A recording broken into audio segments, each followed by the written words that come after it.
Yan guys, nabalik ko na yung injector pala. Tapos hindi rin gumana yung injector, katagalan bumigay pa rin yung injector niya, nag-leak pa rin. Kaya ang ginawa namin, pinalitan na namin ng fuel injector. Ngayon, maandar na siya, kaso ayaw niya tumuloy. Tapos ang naging problema naman ngayon niya ay yung fuel pump. So kinaunan ko siya ng fuel pressure, bagsak siya, nasa 10 PSI lang. So dapat kasi yung fuel pressure natin naabot yan ng 50 to 60 PSI. Saka siya magre-release dito ng pressurize sa natin, fuel regulator, para maano lang, hold yung pressure na 60 to 50. Kaya yun, pinabibili ko muna si sir ng fuel pump para tuluyan ng umandar ito. So ito yung hirap kapag yung isang unit ay na-stuck ng matagal tapos marami nang gumawa na mekaniko. Hindi agad-agad matitrace kung saan ang problema kasi syempre zero tayo dito. Kumbaga wala tayong history kung anong mga ginawa ng unang mekaniko, kung anong mga pinaggagalaw dyan sa electrical. So hanggang sa yung kumbaga yung sira, nagpatong-patong na. Nasira na yung computer box, yung fuel injector hindi gumagana. So base sa ko dito, sa obserbasyon, baka ang naging problema lang nito ay sa fuel system lang, nagka-problema lang sa injector. Siguro nag-leak yung doon nga nakita natin yung fuel injector niya nagli-leak. Hindi niya ma-hold yung high pressure, kaya ayaw umandar. Ngayon, ang ginawa ng una, pinalitan ng fuel filter, pero yung fuel pump hindi sinabay. Ngayon siguro nag-troubleshooting, siguro mga nag-test ng mga lines sa electrical. So ito kasi pag computerized, hindi dapat ginagamitan ng test light lang yan. Ginagamitan dapat yan ng logic probe na tinatawag. Ano nga ba yung logic probe tester na dapat natin gamitin dito? Yung logic probe tester, dapat ganito yung ginagamit natin. Ayan, ganito yung ginagamit ko na tester para sa mga electrical, lalo na kapag computerized. Kasi ito, computer safe lang to, mababala yung ampere nito. Hindi katulad ng test light na direct 12 volts, malakas yung ampere nyon. Ngayon, pag nasungkit mo yung 5 volts dyan, magiging problema na yan dito sa computer box. Babato yan dito ngayon para masira yung computer box. Kaya dapat pag nag-check ng wiring, ang gagamitin yung pang tester ay ganito, yung logic probe tester, para safe kayo sa computer box. So ayun yung naging analysis ko dito kung bakit nasira to, kaya hindi na umandar. Siguro fuel injector lang ang naging problema niya. Hapos hanggang sa na siya, kumbaga sa troubleshooting hindi makuha kung ano-ano nang nagalaw. Kaya pati computer box na damay.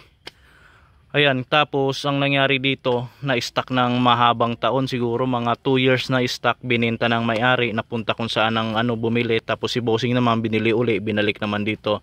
So kaya kami naman ang nag-troubleshooting nito para paandarin. So ngayon may improvement na yan, umaandar naman na siya, kaso ayaw lang niya tumuloy, wala siyang galit, walang pwersa. So ayun, pinakalas na diagnose ko, kinunan ko ng fuel pressure, bagsak yung fuel pressure niya, nasa 10 PSI lang. Ang sabi kasi ng una, binalitan daw ng fuel pump to, pero hindi naman pala napalitan. Ang napalitan lang sa kanya ay ang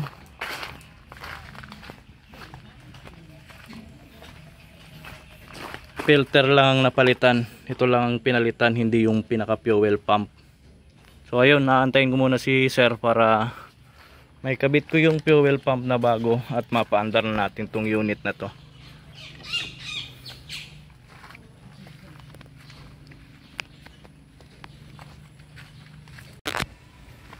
Ayun guys, nabalik ko na yung yung fuel pump. Tapos na-grading na ako ng computer dito. So ito yung natin, data streaming. So try na nating paandarin. So try nating paandarin kung aandar na siya.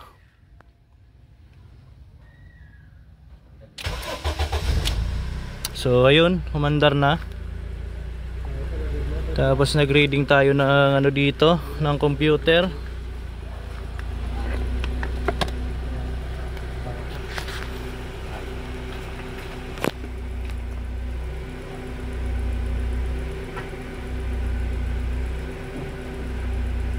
So nag-check engine siya.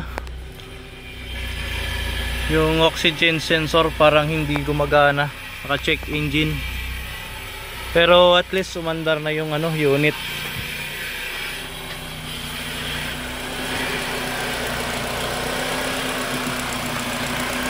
Ayan, umaandar na yan.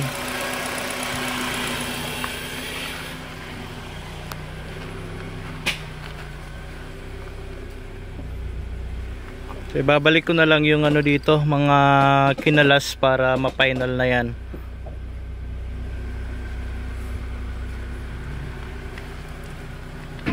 So, job na tayo dito sa unit na to. Napaandar na natin.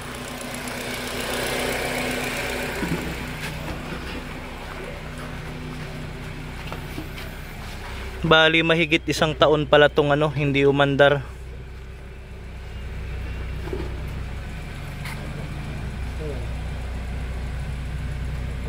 Ayan, babalik ko na lang yung mga cover, ipa-final ko na lang yan. Tapos yung oxygen sensor kung sira yan, papapalitan na rin natin yung oxygen sensor nya. Pero i-check ko na rin yung wire doon sa ilalim, baka may naputol lang. O kaya kung talagang hindi na siya gumagana, palit na yan.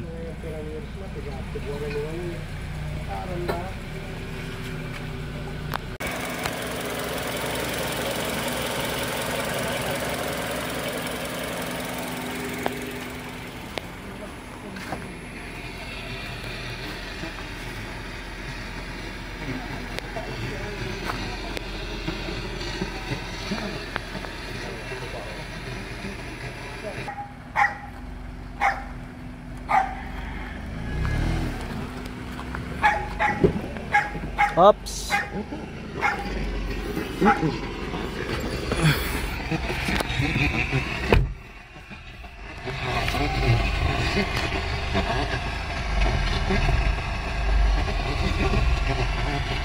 So di na